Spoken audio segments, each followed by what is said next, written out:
নিরামিষ দিনে কি রান্না করবেন ভাবছেন তো? আর চিন্তা নেই। আজ আমি নিয়ে চলে এসেছি দারুণ টেস্টি ও দুর্দান্ত স্বাদের সম্পূর্ণ নিরামিষ সয়াবিনের অমলেট কারি। নমস্কার বন্ধুরা, তিয়াশাস রেসিপিতে আবারও একটি দারুণ স্বাদের রেসিপিতে সকলকে স্বাগত জানাই। চলুন তাহলে আর দেরি না করে রেসিপিটা শুরু করা যাক। তো রেসিপি বানানোর জন্য এখানে আমি 50 গ্রাম সয়াবিন নিয়েছি। প্রথমেই এই সয়াবিনগুলোকে একটু সেদ্ধ করে নেব। তার জন্য একটা পাত্রে জল গরম করতে দিয়েছি, আর জলটা বেশ গরম হয়ে গেছে। এবার আমি এর মধ্যে 50 গ্রাম মতো যে সয়াবিনটা নিয়েছিলাম সেই সয়াবিনটা এই গরম জলের মধ্যে দিয়ে দিচ্ছি। তারপর 3 মিনিট মতো ভালো করে সেদ্ধ করে নিয়েছি। এবার এই সয়াবিনগুলোকে এই গরম জল থেকে একটা ছাঁকনার সাহায্যে তুলে এই ঠান্ডা জলের মধ্যে দিয়ে দিচ্ছি। এবার সয়াবিনটাকে জল বদলে বদলে 3-4 বার ধুয়ে নিয়েছি। এতে করে সয়াবিনের যে কাঁচা গন্ধ সেটা চলে যাবে। এবার জল থেকে তুলে হাত দিয়ে চেপে চেপে সয়াবিন থেকে জলটা চিপে ফেলে দিয়ে একটা হ্যান্ড চপারের মধ্যে নিয়ে নিচ্ছি। তো আমি সব সয়াবিনগুলোকে চেপে চেপে জল থেকে তুলে নিয়েছি। এবার আমি সয়াবিনগুলোকে একটা হ্যান্ড চপারের মধ্যে ভরে চপ করে নিয়েছি। আপনারা চাইলে একটু মিক্সিতে পিষেও নিতে পারেন। আর এর সাথে নিয়েছি দুটো ছোট ছোট সেদ্ধ করা আলু। তো আলু দুটোকে এখন আমি হাত দিয়ে একটু ভেঙে ভেঙে নিচ্ছি। এবার সয়াবিন ও আলুটাকে এক সাইডে সরিয়ে রেখে দিয়ে এবার একটা মশলার পেস্ট আমি তৈরি করে নেব। তার জন্য এখানে একটা প্লেটের মধ্যে নিয়েছি 3 ইঞ্চ মতো আদার টুকরো, নিয়েছি দুটো মিডিয়াম সাইজের টমেটো, আর নিয়েছি দুটো কাঁচা লঙ্কা। এবার এই আদা, টমেটো ও কাঁচা লঙ্কাটাকে একটা মিক্সিং জারের মধ্যে ভরে নিচ্ছি। ভিডিওটি ভালো লাগলে আর চ্যানেলে নতুন বন্ধু হয়ে থাকলে চ্যানেলটি সাবস্ক্রাইব করে পাশে থাকা বেল আইকনটি অবশ্যই প্রেস করে দেবেন। তাহলে আমি যখনই কোনো নতুন ভিডিও আপলোড দেব সর্বপ্রথম নোটিফিকেশন আপনার কাছে গিয়ে পৌঁছাবে। এবার সামান্য জল দিয়ে আমি মশলার একটা পেস্ট তৈরি করে নিয়েছি। এবার এটাকেও এক সাইডে সরিয়ে রেখে গ্যাসে একটা ফ্রাই প্যান গরম করে এর মধ্যে দিয়ে দিচ্ছি সামান্য পরিমাণে একটু সর্ষের তেল। এবার তেল ভালোভাবে গরম হয়ে এলে এর মধ্যে ফোড়নে দিয়ে দিচ্ছি হাফ চামচ মতো কালো জিরে। ফোড়ন কয়েক সেকেন্ড ভেজে নিয়ে যে আদা, টমেটো, কাঁচা লঙ্কার পেস্টটা তৈরি করেছিলাম সেটার অর্ধেকটা এখন এখানে দিয়ে দিচ্ছি, আর বাকি অর্ধেকটা রেখে দিচ্ছি পরে রান্নাতে ব্যবহার করব। মশলাটা দিয়ে একবার নেড়েচেড়ে নিয়ে এর মধ্যে দিয়ে দিচ্ছি হাফ চামচ মতো হলুদ গুঁড়ো, হাফ চামচ দিয়ে দিচ্ছি জিরে গুঁড়ো, আর হাফ চামচ দিয়ে দিচ্ছি ধনের গুঁড়ো, দিচ্ছি সামান্য একটু গরম মশলার গুঁড়ো। পুরো মশলাগুলো দেওয়ার পর এবার সব কিছুকে একসঙ্গে ভালো করে কষিয়ে নিতে হবে। মশলা ভালো করে কষিয়ে নেওয়া হয়ে গেলে মশলা থেকে যখন তেল ছাড়তে শুরু করবে সেই পর্যায়ে এবার সেদ্ধ করে কিমা করা সয়াবিনটা এর মধ্যে দিয়ে দিচ্ছি। এবার সয়াবিনের কিমাটা দিয়ে মশলার সঙ্গে খুব ভালো করে কষিয়ে নিতে হবে।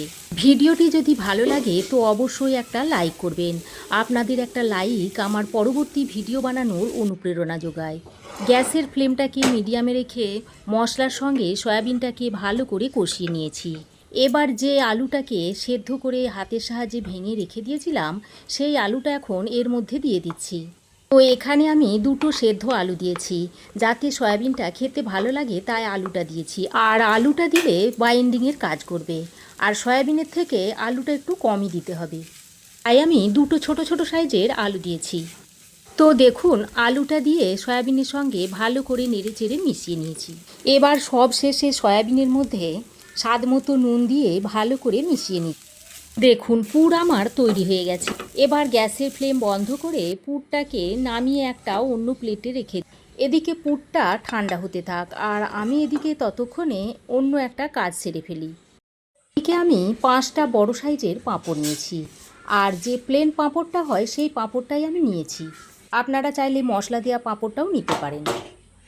আর আমি একটা বড় থালার মধ্যে বেশ কিছুটা জল নিয়েছি। এবার এই জলের মধ্যে পাঁপড়টাকে চুবিয়ে নিচ্ছি।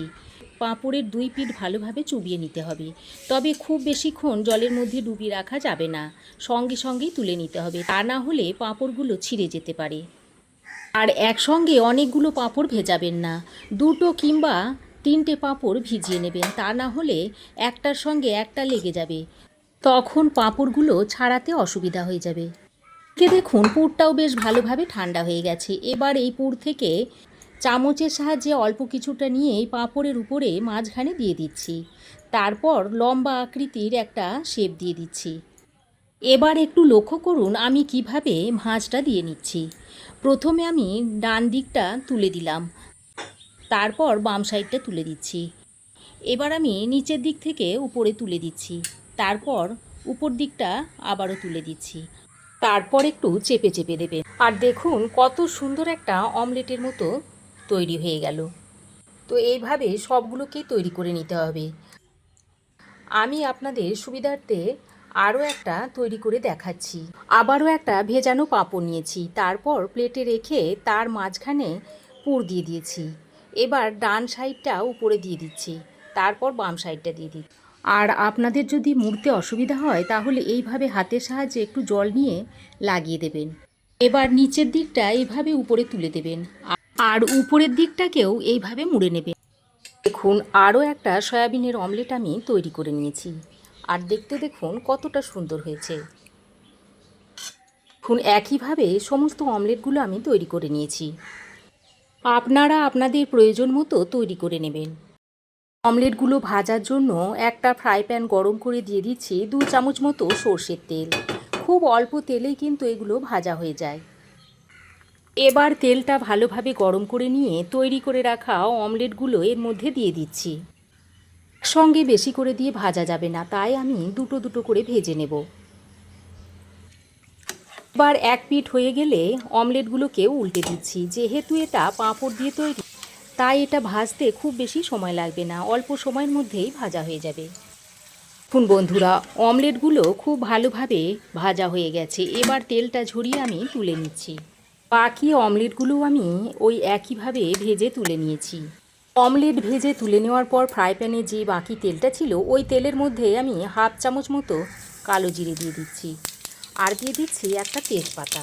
ফোড়নটা দেওয়ার কিছুক্ষণ পর এর মধ্যে দিয়ে দিচ্ছি 1 চামচ মতো কাশ্মীরি লঙ্কার গুঁড়ো, তারপর দিয়ে দিচ্ছি হাফ চামচ হলুদ গুঁড়ো।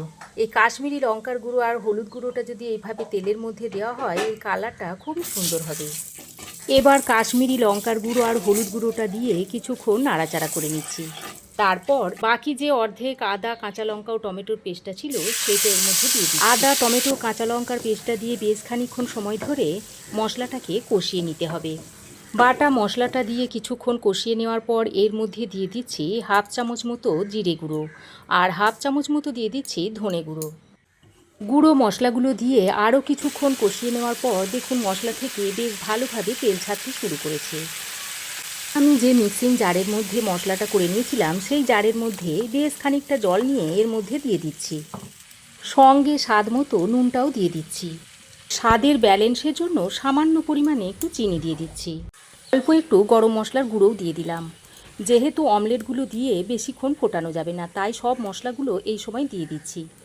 নুন, চিনি ও গরম মশলার গুঁড়োটা দিয়ে ঝোলটাকে বেশ ভালো করে ফুটিয়ে নিয়েছি। এবার এর মধ্যে তৈরি করে রাখা অমলেটগুলো দিয়ে দিচ্ছি।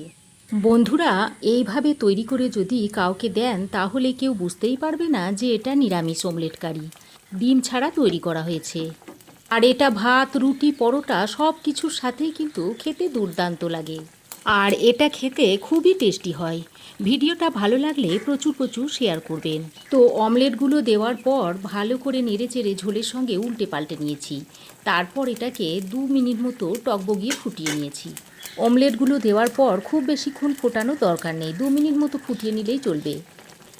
ঝোলের মধ্যে 2 মিনিট টকবগিয়ে ফুটিয়ে নেওয়ার পর আমি এবার সব শেষে এর মধ্যে দিয়ে দিচ্ছি কিছু কারি পাতা কুচি।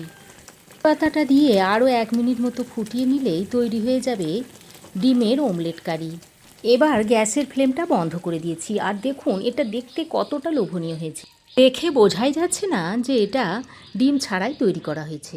যে কোনো নিরামিষ কিংবা আমিষ দিনেই আপনারা এটা খুব সহজেই তৈরি করে নিতে পারবেন। আশা করছি ছোট থেকে বড় সকলেরই এই রেসিপিটা খুবই ভালো লাগবে। রেসিপিটা কেমন হয়েছে কমেন্ট বক্সে জানাতে ভুলবেন না।